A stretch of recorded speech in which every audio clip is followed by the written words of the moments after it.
ಇವತ್ತಿನ ನಮ್ಮ ಶಿವಮೊಗ್ಗ ರೆಸಿಪೀಸಲ್ಲಿ ನೀವು ನೋಡುವಂತಹ ಸ್ಪೆಷಲ್ ಒಂದು ರೆಸಿಪಿ ಅಂತಂದರೆ ಅದು ಹುರುಳಿಕಾಳು ಪಾಯಸ. ಇದನ್ನು ಕೆಲವೊಂದು ಬಾರಿ ಹಬ್ಬಗಳಲ್ಲಿ ನೈವೇದ್ಯಕ್ಕೆಲ್ಲ ಮಾಡ್ತಾರೆ, ಹಾಗೆ ತಿನ್ನಲಿಕ್ಕೆ ಕೂಡ ಚೆನ್ನಾಗೇ ಇರ್ತದೆ. ಬನ್ನಿ ಹೇಗೆ ಮಾಡೋದು ನೋಡೋಣ. ನಾನಿಲ್ಲಿ 2 ಕೈ ಮುಷ್ಟಿಯಷ್ಟು ಹುರುಳಿಕಾಳನ್ನು ಒಂದು ಇಡೀ ರಾತ್ರಿ ನೆನೆಸಿ ಅದರ ನೀರು ಒಂದು 2-3 ಸರಿ ಚೆನ್ನಾಗಿ ತೊಳೆದು ನೀರು ತೆಗೆದುಕೊಂಡೆ. ನೀರನ್ನು ಚೆಲ್ಬಿಟ್ಟು ಈಗ ಒಂದು ಕುಕ್ಕರಲ್ಲಿ ಹಾಕಿ ನಾನು ಒಂದು 7-8 ಸೀಟಿ ತೆಗೆಸ್ಕೊಳ್ತೀನಿ. ಸೊ ಹುರುಳಿಕಾಳು ಚೆನ್ನಾಗಿ ಸಾಫ್ಟಾಗಿ ಬೇಯ್ತದೆ ನೋಡಿ. ನಾನಿಲ್ಲಿ ಕರೆಕ್ಟ್ ಅದಕ್ಕೆ 8 ವಿಜಿಲ್ ಬರೆಸ್ಕೊಂಡೆ. ಹುರುಳಿಕಾಳು ಸಾಫ್ಟಾಗಿ ಚೆನ್ನಾಗಿ ಬೆಂದಿದೆ. ತುಂಬಾ ಮುಖ್ಯ ಚೆನ್ನಾಗಿ ಬೇಯಿಸ್ಕೊಳ್ಳೋದು, ಇಲ್ಲಾಂದರೆ ಗಟ್ಟಿ ಗಟ್ಟಿ ಆಗಿಬಿಡುತ್ತೆ. ನೋಡಿ ನಾನಿಲ್ಲಿ ತೋರಿಸ್ತಾ ಇದ್ದೀನಿ, ಇಷ್ಟು ಸಾಫ್ಟಾಗಿ ಬೆಂದಿದ್ರೆ ಸಾಕಾಗುತ್ತೆ. ಈಗ ನಾನು ಆ ನೀರನ್ನೆಲ್ಲ ಸಪ್ರೇಟ್ ಮಾಡ್ಕೊಳ್ತಾ ಇದ್ದೀನಿ. ಈ ನೀರನ್ನು ವೇಸ್ಟ್ ಮಾಡಬೇಕು ಅನ್ನೋದೇನಿಲ್ಲ. ಈ ಹುರುಳಿಕಾಳನ್ನು ಬೇಯಿಸಿದಾಗ ಬರುತ್ತಲ್ಲ ಈ ನೀರು, ಇದಕ್ಕೆ ಕಟ್ಟು ಸಾರು ಮಾಡ್ಕೊಳ್ಬೋದು, ಅಥವಾ ಸ್ವಲ್ಪ ನೀವು ಬಸ್ಸಾರಿನ ಮಸಾಲೆ ಹಾಕಿ ಬಸ್ಸಾರು ಕೂಡ ಮಾಡ್ಕೊಳ್ಬೋದು. ಸೊ ನಾನು ಅದನ್ನ ಸೆಪ್ರೇಟಾಗಿ ಎತ್ತಿಟ್ಟಿದ್ದೀನಿ. ಈಗ ಈ ಹುರುಳಿಕಾಳುಗಳನ್ನೆಲ್ಲ ನಾನು ಪಾಯಸ ಮಾಡುವಂಥ ಪಾತ್ರೆಗೆ ಹಾಕಿಟ್ಟಿದ್ದೀನಿ. ಈಗ ಮಿಕ್ಸಿ ಜಾರಿಗೆ ನಾನು ಒಂದು 2 ಕೈ ಮುಷ್ಟಿಯಷ್ಟು ಹಸಿ ಕಾಯಿ ತುರಿಯನ್ನು ಹಾಕಿದ್ದೀನಿ. ನೀವು ಒಂದು ಸಣ್ಣ ತೆಂಗಿನಕಾಯಿ ಇದ್ದರೆ 1 ಹೋಳಷ್ಟು ಕೂಡ ಹಾಕ್ಕೊಳ್ಬೋದು. ಹಾಗೆ 2 ಟೀ ಸ್ಪೂನ್ ಆಗುವಷ್ಟು ಗಸಗಸೆಯನ್ನು ಹಾಕ್ಕೊಳ್ತಾ ಇದ್ದೀನಿ. 2 ಏಲಕ್ಕಿಯನ್ನು ಸಿಪ್ಪೆ ತೆಗೆದು ಏಲಕ್ಕಿ ಬೀಜಗಳನ್ನ ಹಾಕಿದ್ದೀನಿ. ನೀವು ಸಿಪ್ಪೆ ಸಮೇತ ಬೇಕಿದ್ರೆ ಕೂಡ ಹಾಕ್ಕೊಳ್ಬೋದು.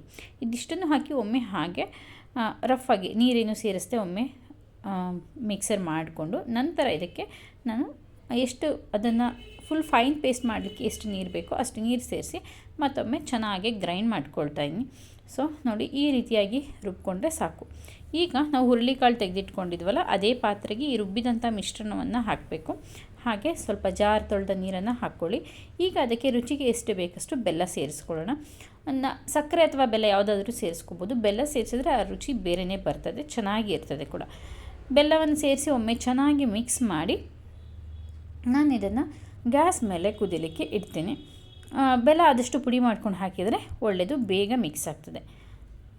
ಎಸ್ ಫ್ರೆಂಡ್ಸ್, ಗ್ಯಾಸ್ ಮೇಲೆ ಇಟ್ಟು ಒಮ್ಮೆ ಚೆನ್ನಾಗಿ ಸೌಟ್ ಹಾಕಿ ತಿರುಗಿಸ್ಕೊಂಡು ಇದನ್ನು ಒಂದು 10 ನಿಮಿಷ ಕುದಿಲಿಕ್ಕೆ ಬಿಡೋಣ. ನೋಡಿ 10 ನಿಮಿಷ ಆಗಿದೆ, ಎಷ್ಟು ಚೆನ್ನಾಗಿ ಕುದ್ದಿದೆ, ಹಾಗೆ ಬಣ್ಣ ಕೂಡ ಎಷ್ಟು ಚೆನ್ನಾಗಿ ಬಂದಿದೆ ಅಲ್ವಾ. ಈಗ ನಾನು ಇದಕ್ಕೆ ಫೈನಲಾಗಿ 1 ಟೇಬಲ್ ಸ್ಪೂನ್ ಆಗುವಷ್ಟು ಮಿಲ್ಕ್ ಮೇಡ್, ಕಂಡೆನ್ಸ್ಡ್ ಮಿಲ್ಕ್ ಏನು ಹೇಳ್ತೀವಿ ಅದನ್ನು ಸೇರಿಸ್ತಾ ಇದ್ದೀನಿ. ಇದು ಆಪ್ಷನಲ್. ಇದನ್ನು ಸೇರಿಸಿದ್ರೆ ಸ್ವಲ್ಪ ಥಿಕ್ನೆಸ್ ಬರ್ತದೆ ಅನ್ನೋ ಕಾರಣಕ್ಕಷ್ಟೇ ನಾನು ಸೇರಿಸಿರೋದು. ನೀವು ಮನೆಯಲ್ಲಿ ಇದೆ ಅನ್ನೋದಿದ್ರೆ ಸೇರಿಸ್ಕೊಳ್ಬೋದು, ಇಲ್ಲ ಅಂತಂದರೆ ಸ್ಕಿಪ್ ಮಾಡ್ಬೋದು. ತಿರುಗಿಸಿ ಒಮ್ಮೆ ಚೆನ್ನಾಗಿ ತಿರುಗಿಸಿದ ಮೇಲೆ ಮಿಕ್ಸ್ ಮಾಡಿ ಒಂದು 2 ನಿಮಿಷ ಆದಮೇಲೆ ನಾನು ಗ್ಯಾಸನ್ನು ಆಫ್ ಮಾಡ್ಕೊಳ್ತೀನಿ. ಇಷ್ಟಾದರೆ ಸಾಕು, ಪಾಯಸ ಕಂಪ್ಲೀಟ್ಲಿ ರೆಡಿಯಾಗಿದೆ ಅಂತಲೇ ಅರ್ಥ. ಈಗ ನಾನು ಗ್ಯಾಸ್ ಆಫ್ ಮಾಡಿ ಇದನ್ನು ಕೆಳಗಿಳಿಸ್ಕೊಂಡು ಇದಕ್ಕೆ ತುಪ್ಪದಲ್ಲಿ ಒಗ್ಗರಣೆ ಮಾಡಿದಂತಹ ಗೋಡಂಬಿ ದ್ರಾಕ್ಷಿಯನ್ನು ಹಾಕ್ಕೊಳ್ತಾ ಇದ್ದೀನಿ.